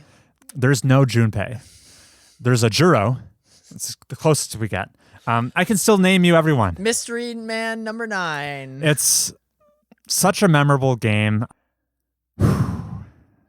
Twists are well executed throughout. I can scarcely believe. We will do a spoiler cast in April. Sounds good to me. Oh, because it's getting ported to the Switch. Yeah. That's right. That was great news when I saw that. So I can play it. I could scarcely believe the quantity of twists that were, and how many of them did not contradict one another. This is a game that tries to juggle more than any one plot should and still lands on its 2 feet. So that's the highest praise I can give it. 2 mecha feet. That's 2 mecha feet. Yep. 13 Sentinels, Aegis Rim. 4 thumbs up. Maybe, yeah, one of the best stories I experienced all year. The most wild story. For sure the most wild. All right. What's your number 4, Heath? My number 4... Wait, have we already done number 4? That was your number 5? That was my number 5. Oh, okay. Sorry. My number 4, comparatively, has, like, no story. Okay. It's Superliminal! Hey! Superliminal. I beat that thing in, like, 90 minutes. No, that's not true. Like, 3 hours? 180 minutes. Yeah, split the difference. It's Superliminal. Few games have made me feel like a Mensa member, quite like Superliminal. Ooh.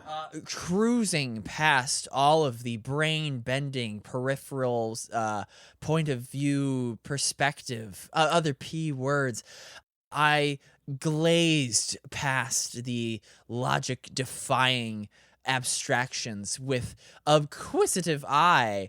My favorite puzzle was obviously the chess piece puzzle, and quite in the way that it reminded me of the inquisitive puzzles I had to solve during Wednesday lunch periods with the gifted and talented boys.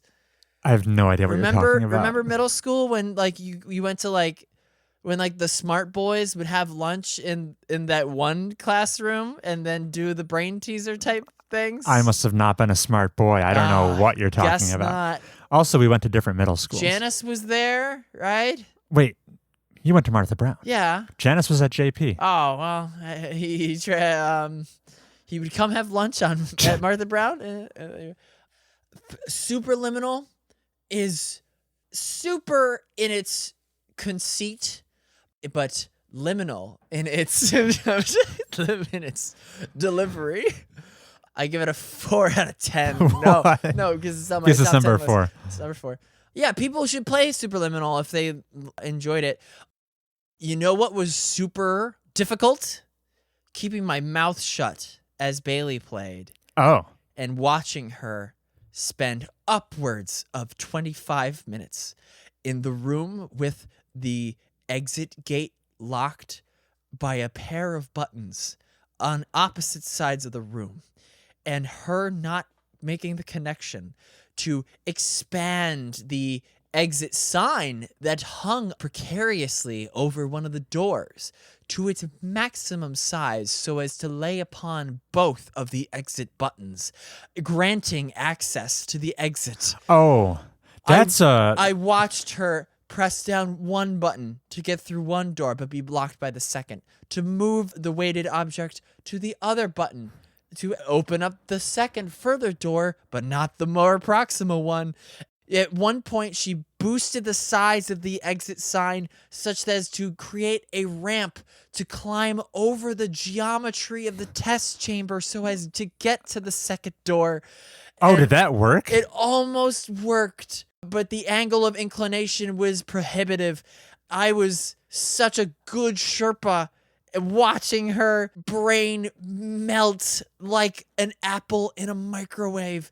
It was so difficult. A great game. I would totally recommend you play it with your significant other. That's Superliminal number 4. You were speaking with a very interesting cadence that entire time. That's just Tim Rogers. I'm only doing Tim Rogers. Okay. I didn't know what was going on there. I'm fading. You can get through it. I'm fading, but this number 4 is going to hype me back up because my number 4 game, it's Inscription. Yay! The meta card battling escape the room mixture of genres mashup game from the makers of Pony Island. What? Pony Island, yeah. What? Pony Island is a similarly cursed game. Oh, it's Frog Fractions. Yeah. Okay. Although it's probably not as mind-blowing and twisty as Inscription, I've been led to believe. But, I'm a fan of card battling games, and I'm a fan of video games. Slay the Spire. Yeah. And I'm a fan of video games that really branch out and try something new. And Inscription fits both of those descriptions to a T.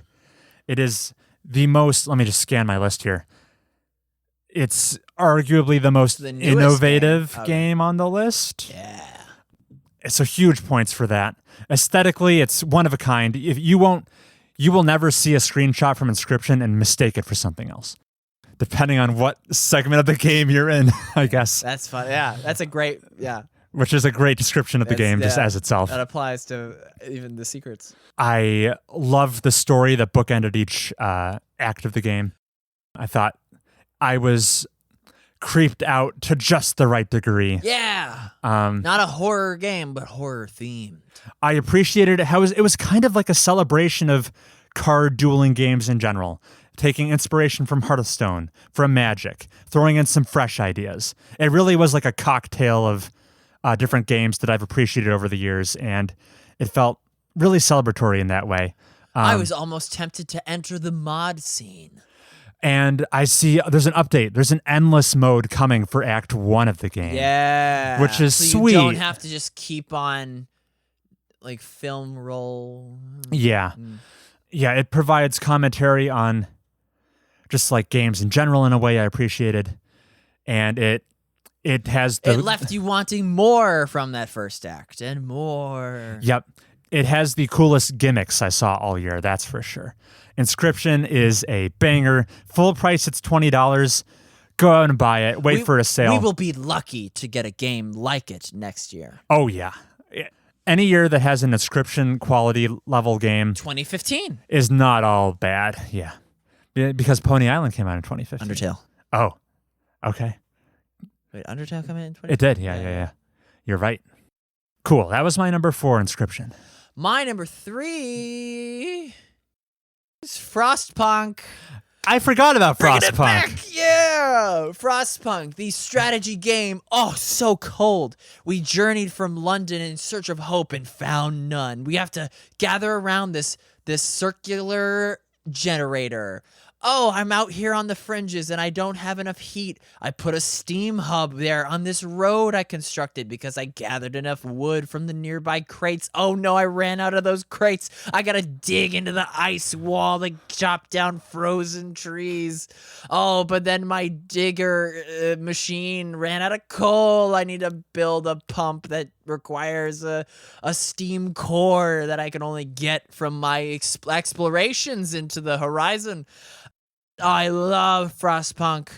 I should also stream that when I am done streaming Aegis Rim. What am I streaming? Oh, you were streaming Outer Wilds. Outer Wild Echoes of Elusive Age. I would love Frostpunk to have a sequel because it's gonna have a sequel, and there's gonna be 2 circles this time. I don't know if they're gonna maintain the non-Cartesian strategy. Chris, what's your favorite non-Cartesian 4X strategy FPS RTS? There's no FPS component. I know, I'm just buzzwording again. Just throwing acronyms. I mean, Civilization 4 was the last square-based civilization. Then they changed to hexes. Yep. Because 6 sides are better than 4. Yeah. And then Frostpunk said, do away with sides. We are doing circles. Curves. Yeah. Frostpunk, real good. Came out before this show got made. Will be around after this show is long gone. That's not true. We're never ending this show. I'm dying for Frostpunk 2. It's gonna have oil. That's gonna be enough to get Chris to play it because Dishonored. And that's my number 3, Frostpunk. I was wondering all episode why you had your heavy winter jacket on, but now I know it was to honor Frostpunk. Yeah. I'm paying homage. Really in character. All right, cool. My number 3. Dude, remember my fascist playthrough versus my faith playthrough? I love Yes. Frostpunk. Theocracy versus fascism. Those darn libs who want to have freedom of expression. Not in my frozen wasteland. No, get out of here. My number 3 is also a big PC-centric strategy game. It's Ice is involved somewhat. A little bit, yeah. It's Total War Warhammer 2. Yay! Remember that one? I did. Remember when this was all I talked about on the show for like months? Yeah. Oh, we're getting a notification. We're gonna read a Discord thing online after this number 3. Speaking of Janice, there he is. There he is. For those of you listening that know Janice, he just congratulated Andy's engagement. Hopefully Andy doesn't break off this engagement. That would make this segment tainted. Cursed. Anyway, Total War Warhammer 2. Allow me to set the scene. Oh, you play as the means. Grand Cathay, everyone's favorite existing faction. It's all of the city management, resource exploration, empire building 4X strategy you know and love without all the icky combat. There's plenty of combat. Oh, darn. Yeah, so this is a game that I have only really scratched the surface on. I've done 2 campaign playthroughs, which sounds like a lot, considering I spent more than 100 hours playing it. But I have really, I've maybe seen 10% of the game. There are so many factions I need to play around with. There are so many game modes I haven't touched. There's a full multiplayer suite that you can play the campaign cooperatively. You can do head-to-head tactical battles with other players. Could be like a desert island game for me. It could be all I need. How do they do it? Do they do 90-second turns or do they do hot seat? The head-to-head stuff. Head-to-head stuff is real time. You are playing a real-time strategy battle. Oh. Yes. What? Wait, Yeah, this is real-time strategy? Yeah, there's the thing. The game is half turn-based, half real-time. Right. So your city management is turn-based, but whenever you enter combat, it is a StarCraft-esque real-time strategy battle. With positioning and hiding units in the forest. Oh, it's not Total War? We're talking about Total War. But that's not StarCraft. StarCraft is a real-time game. Yeah, but that's like Halo Wars. Yes. It's like little guys running around. It looks like that. I mean, you can zoom in really close and make the little guys look bigger. Oh, but I liked Halo Wars, but I didn't like Total War. Okay. I mean, they're different games. You can like one and not the other. I'm saying that, I'm saying... What am I saying? Halo Wars is probably a little more accessible, maybe a little simpler to get into. But they're doing the same thing in the combat sections anyway. There's more of a city building component to Total War, but anywho, yeah, this is an endless wealth of content for me to explore, which I plan to do someday. Endless. It's pretty close, especially when you consider the fact that the only other game I know of that approaches sequels like this is Hitman. The sequels bolt on to the old entries. So, I own Total War Warhammer 1 and 2. Because of that, I have access to the game mode that takes the map from 1, connects it to the map from 2, and I can play a grand campaign. Yeah. And I have access, in Warhammer 2, I have access to all of the factions from Warhammer 1. And all of the content is cross-compatible. By the time Warhammer 3 releases, it's kind of just Wait, I thought it already released. It got delayed. Oh. That's why you scored 0 points for it on your fantasy draft. Oh, that's why. Yeah, it's coming in February. It's going to be just one gargantuan game if you own all 3. It's going to be crazy. Not to mention, these are probably the most AAA strategy games still releasing these days. StarCraft. There aren't any StarCraft games coming out. Oh. Yeah, the production values are kind of insane. Alexis was curious to see what these games looked like, so I showed her a battle, and she was really impressed with the amount of animation work and the number of models on screen that weren't hopelessly clipping against each other. It was pretty well done. Huh. It's a visual feast for the eyes. This could be the only game I played, and I would be satisfied for at least a couple years. Yeah. It's quite the feat. Total War Warhammer 2 is could have fooled me. A great game. Yeah. This is not the last I've played of it. I'll say that much. Cool. All right, we're getting down to it, Heath. Why don't you tell me about your number 2 game of this year? It's brain training. It's the Dr. Kawashima's brain training. All right. Meteoric, I know. It's high up. Really there, snuck in. But I mean, it's just like an opportunity for Bailey and I to spend time together, plus the nostalgia DS age. The longevity is totally there. I want to get really good at the mini game where the stick you have to count how many people are in the house. The house is opaque, and you watch people come in through the front door. Okay. Exit out like 2 will enter in, and then 1 will leave, and then 4 enter from that way, and then only 3 go there, and then it's super fast. You have to keep track of everybody, and then the house comes up, and you realize, there's like 6 in there. So just to reiterate, your number 2 gaming experience of the year is counting. Not just counting, also reading aloud and Sudoku. Oh, get this man a newspaper. Wait till he sees the jumble. Oh my God.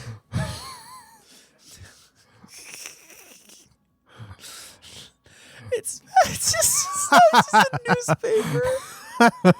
The only thing keeping it from number 1 is if it were as fleshed out as the original Brain Age, and if they added anything new, I'll say that. Yeah. Okay. If I was Dr. Kawashima and I had a quick fan art make my polygon face, I would have tons to offer the brain trainers out there. That's what we call ourselves, brain trainers. That tight-knit community. Yeah. The brainers. Yeah. Well, don't say that. Oh, okay. That's a dirty word. Yeah. Okay. All right. My number 2. And let's open the email. It says my number 2 is... My number 2. And I feel like such an asshole doing this 2 years in a row. My number 2 is Outer Wilds, Echoes of the Eye. Yeah. Echoes of the Eye specifically. That's my number 2 game of the year. In hindsight, I feel like I snubbed Outer Wilds last year. I think maybe with hindsight... You and the Game Awards. I should have flip-flopped it with Hades, switch those 1 and 2 positions, maybe. But coming at number 2, yet again, it's Outer Wilds. Just assessing it on the DLC, which is, some of my favorite content in the game. You should have told me to rush that. Sorry. If it's as good as you say. Yeah, it's on sale now, so you have maybe a chance. I'm gonna own it in a matter of minutes. The combat is on point. Yeah, the combat has never felt more impactful. The pod racing. It does things that are utterly unlike anything you do in the base game, and I've already danced around spoilers enough, so I will just leave it at that. The revelations when they hit in this DLC, here's what I can say that's not going to spoil anything. It was insane in the first game, yeah. It's insane in the first game. And part of the appeal of the first game, how everything's interconnected and how like a discovery on Giant's Deep will change your perception on what's going on over on the Quantum Moon. The Quantum Moon, or the twin planets. In this DLC, revelations are similarly epic in scope, but what makes them particularly potent in the DLC is as soon as you learn a certain thing or two, you immediately want to go revisit every place you've been in the DLC because it changes your perception of what there could be to find. It is so cool. Like, you feel like you've just been given the skeleton key. The skeleton key to the kingdom, and now the whole world is your oyster. It is so cool. We love Mobius Digital. Yeah, we practically named ourselves after them. Yeah, I mean, there aren't many better studios to name yourself. Yeah. Hey, ask me what my number 1. Heath, what was your favorite game that you played in the year 2021? It was Inscription. Yeah, because of course. That's a really good pick. I took photos of my screen when the most unbelievable things started happening. Yes. That I was desperate to show my relatives. Seth was the first one who saw it. And then I literally wrote down code words that I thought were important. And you talk about the eerie atmosphere. I was so reluctant to click on a thing that I knew was going to be some spookery. Yeah. With unintended consequences, maybe. Yeah. Yeah. Ooh, I want them to also do DLC for this game and flesh out some of the bosses that you don't get to enjoy. The DLC practically writes itself. Yeah. You know exactly what it could be. Uh-huh. Why aren't people talking about this game more? Yeah. Because it's just a card game? Just snub after snub at the Game Awards. Didn't win anything, and I hated it. Despicable. Yeah. Yeah. That's a rock solid choice, Heath. Uh-huh. My number one, probably no surprise. It's just the Mass Effect Legendary Edition. Oh. And yeah, I've played these games before. It feels like cheating. There was a period of years where if you asked me what my favorite video game was, full stop, it was Mass Effect. That was the answer. Mm-hmm. So it's really no surprise to me that in a year where I play the Mass Effect trilogy, it becomes my favorite game I played that year. That was not a big shock to me. But what was a pleasant surprise was in replaying them, not only did they hold up, but I appreciate Mass Effect 1 and 2 even more now. Oh. I enjoyed them more on the second playthrough. And Mass Effect 3 stayed pretty steady. Maybe it got knocked like 2%. The only reason Mass Effect 3 suffered a bit in my eyes was the wealth of dialogue options you have in Mass Effect 3 felt more limited than I remembered. Like your dialogue wheel, very often, more than I thought, is only like 2 choices. Where in Mass Effect 1 and 2, you've got 4, 5, maybe 6 different choices around that wheel. So you can feel like you can express yourself much more, make this role-playing game much more of your own character's voice comes through kind of experience.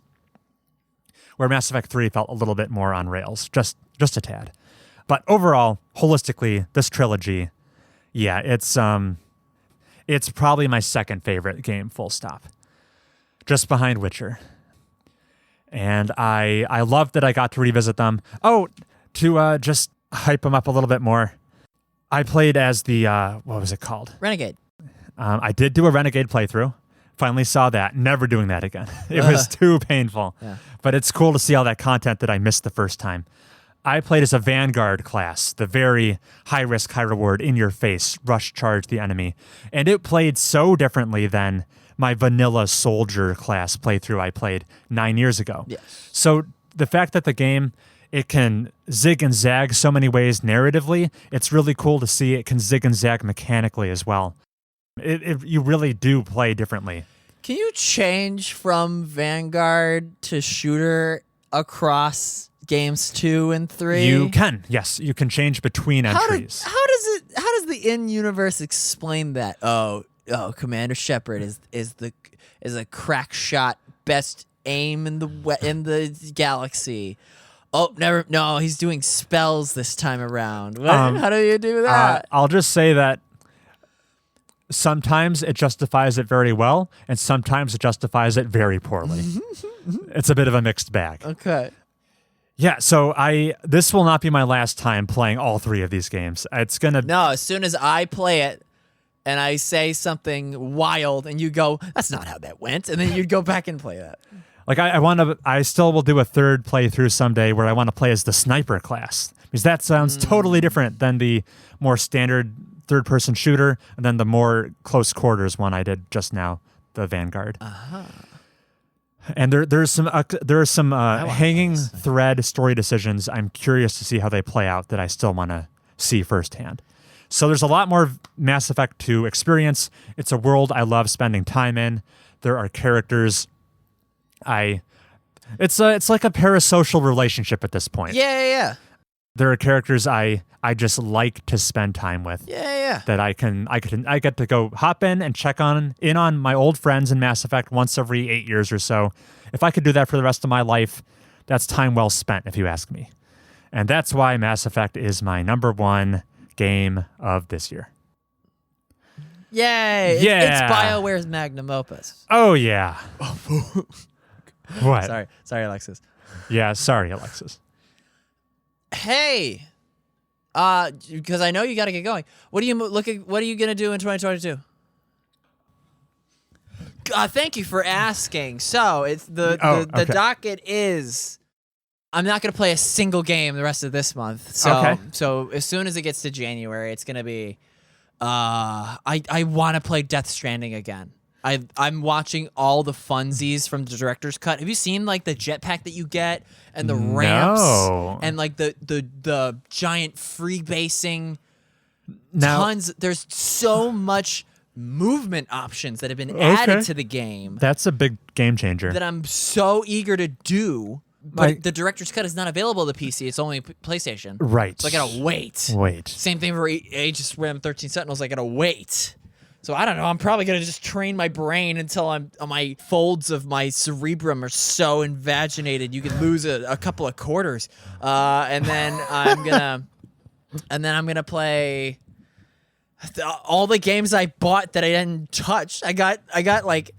I have yet to beat an Ultra Beast. What in Breath of the Wild? What are the four guys? The Divine Beast. Yeah, I've yet to beat a Divine Beast, a single Divine Beast, and then I need to do my Mass Effect. Yes. And then I need to do my Witcher. Yeah. My Witch through.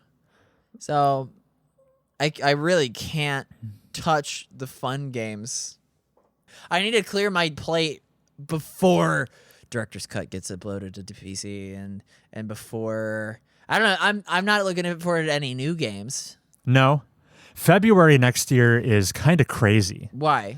We've got Elden Ring, the sequel to Horizon Zero Dawn, Dying Light 2, and Total War Warhammer 3 are all coming out in February. Oh, get wrecked. I mean, I'm not going to buy any at launch, but no. Because I like to save money. You still have to play Deathloop.